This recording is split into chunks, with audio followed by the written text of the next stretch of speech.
So this video is depicting my figure skills number 6. And so what I did was I took one of my drawings from before and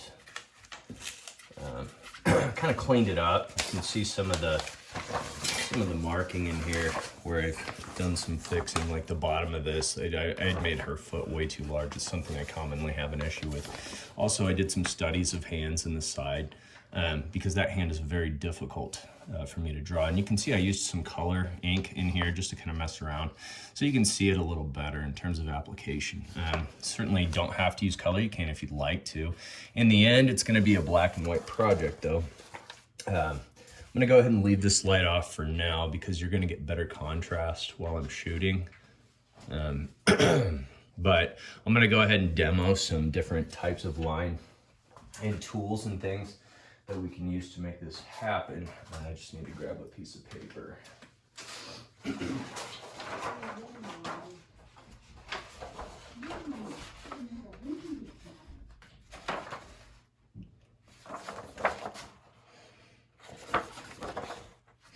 Kind of like this one here. I'm gonna practice a little bit on that. Of course, you'll be using your ink, right? And usually it's a good idea to tape down the bottom if you're worried about it. I always set my excuse me, my whole setup up like over here. You can see where I've got a rag, I've got like all the tools I need, and then some paper to cover stuff up as well. Okay, because that ink, once it stains or hits anything, it's going to stain. It's going to be a very permanent thing. So you've got your micron pen, of course, and that's going to be good for like smaller details, stippling, broken line, that kind of thing. So I'm just going to like practice a little bit on here with this one. I have a fine point, well, it's an ultra fine point Sharpie. It's a little bit thicker than the micron, so if you have something like that, certainly use it. But really, I want you to get used to using the nibs with the ink, because this is this is the traditional way of drawing with the ink, right? India ink as such. And so with this nib, you got to make sure that when you're drawing, okay, that you're holding it like this, right? I've seen a lot of students that flip it around and they pull it like that. And what you're doing there is you're not really accessing all the ink that stays underneath here. The ink is designed to go up into that little hole, and then there's a split inside of this that allows the delivery of that ink, right? So pulling is always better than pushing as well, because this is extraordinarily sharp. And if you push, you're gonna lose control with it. So again, thinking about that natural arc of your hand, right?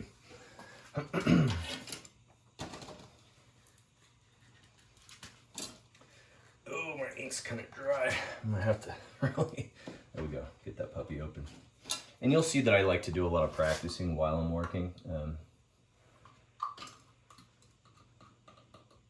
And when I dip my nib, I always try to make sure that there's like a good amount in there. It's over half, right?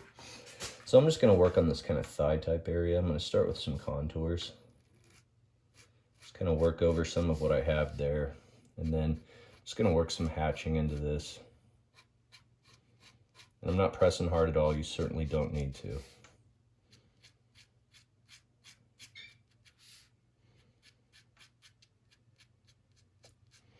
And then when those tones or any of those values start to get lighter, I'm going to use more broken lines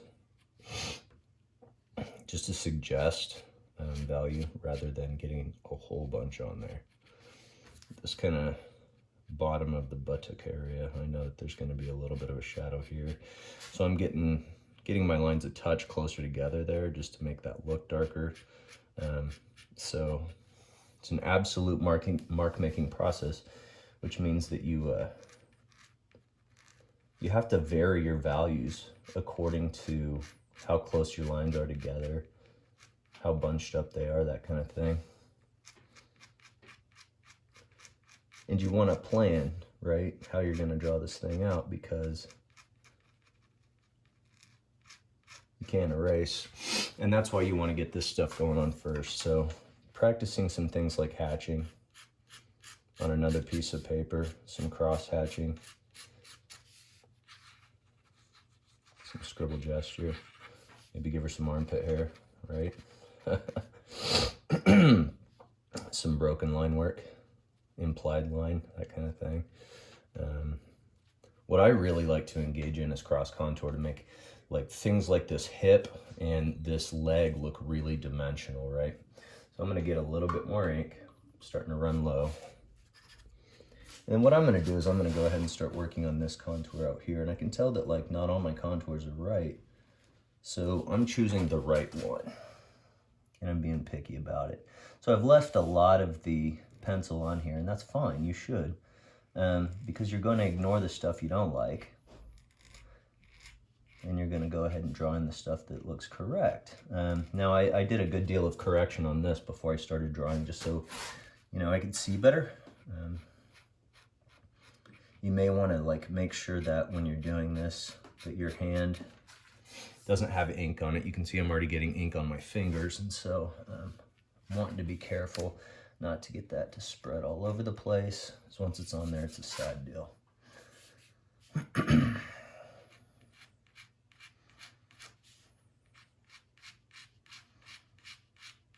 I'm going to do some quick marking through here to get that tone. And so you may have to print off or look at your source imagery to see kind of how these should go, like the values, how they wrap around the thigh and things like that. I think when I get to this kind of meatier part of the thigh, I'm just going to go ahead and allow a little bit of light shading in there.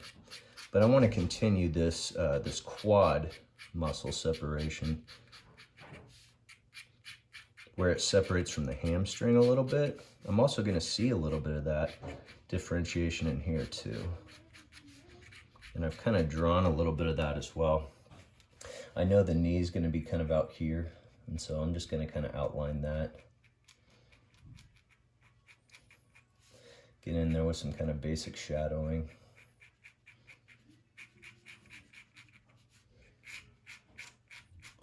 So in short, I'm wanting to make this thing look as dimensional as possible with ink. I'll go ahead and get a little bit more of a shadow on this side.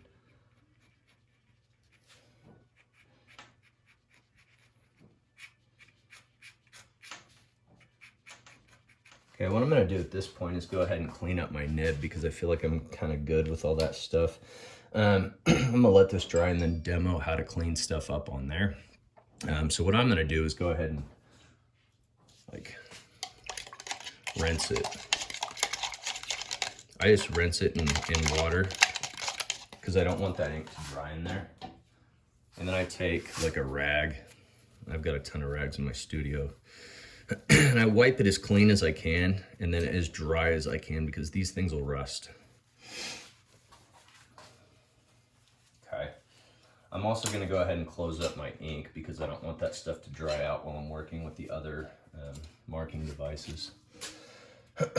So I know there's going to be a deeper shadow underneath here, and so I'm going to go ahead and start working on this other leg.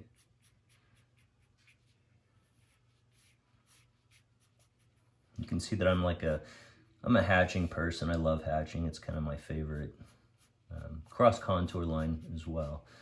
Kind of my favorite ways of working. Just something that I'm really comfortable with. You'll find some kind of mark making that works for you. I'm gonna go ahead and drop a contour in there as well. Now I'm gonna do some cross contour. And what that means is I'm gonna go ahead and kind of outline the volume of this. So as I get to the middle where there shouldn't be a lot of darkness, you can see I'm breaking there. And I'm allowing my contour to break and then finish. Okay, so again, describing contour, or describing volume rather, with cross contour line. And I'm doing this with a thicker pen so that you can see hopefully a little bit better how that's going to go down. I'll get in and show you a detail as well. So I'm just going to go ahead and go in here and get that a little bit darker. I think this needs a lot more value, so I'm just gonna add a lot more cross contour in here and just start pushing that. I want that other leg to really look like it's being overlapped by the one that's in front of us. Leading edge there. And so I want to continue this too, so that doesn't make sense, does it? Because I used this line, so I'm going to go ahead and kind of redefine that a little bit. Be helpful if I had my source image right now, but I think I can pull this off without. Going to see a little bit of that thigh junction in there. Maybe I've drawn a little too much. We'll see what that looks like here.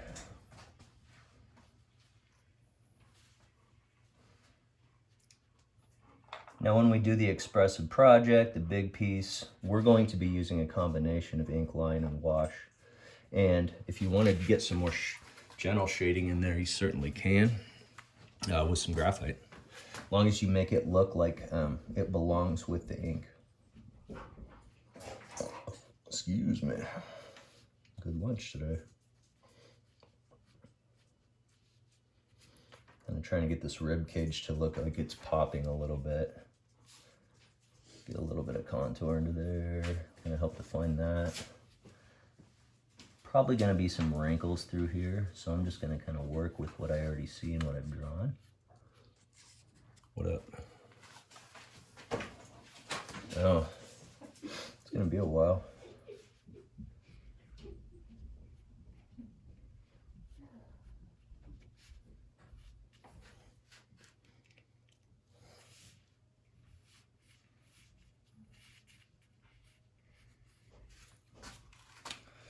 Okay.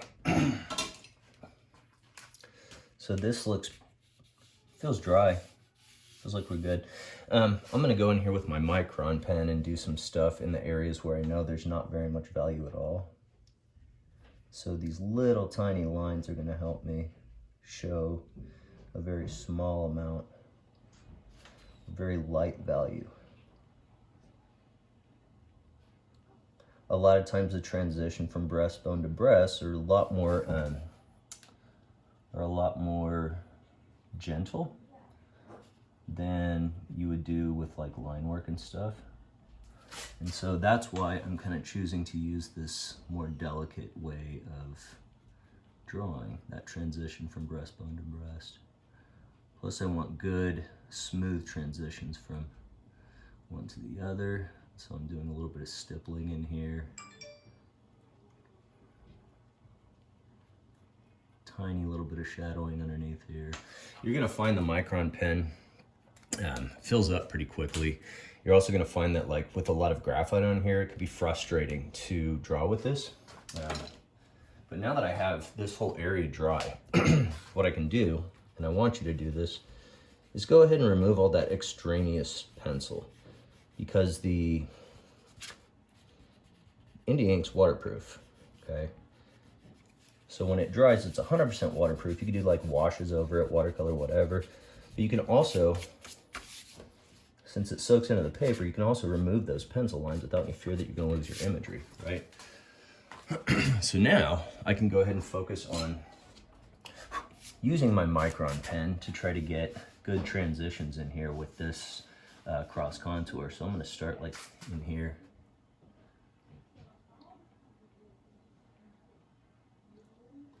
Kind of get some little tiny broken lines in here. Transition the eye. If you're not sure whether or not you actually have a good range of value, get back from your work and unfocus your eyes a little bit, and you'll start to see your dark values, your light values, and then you'll start to see whether or not you have big separations in between them, and then you'll know what you need to do to go back in there and smooth that out. I can see a big separation here in value, and so I'm working to fill those little white spaces up just so it reads like a gray instead of like a bunch of white spaces like with black. So and treating it like I like using a 6B pencil to draw that figure. And again, kind of going cross hatching over the top of this. It's gotten that a lot smoother, right? I'm gonna go ahead and bring this a little closer to the camera so you can see those transitions of lines there that are happening. You can see the very small marking that I incorporated in there. You can see the very small marking I incorporated in those areas as well. So now it's time for me to go ahead and perform this on my good drawing. I'm gonna time lapse that like I've done in the past.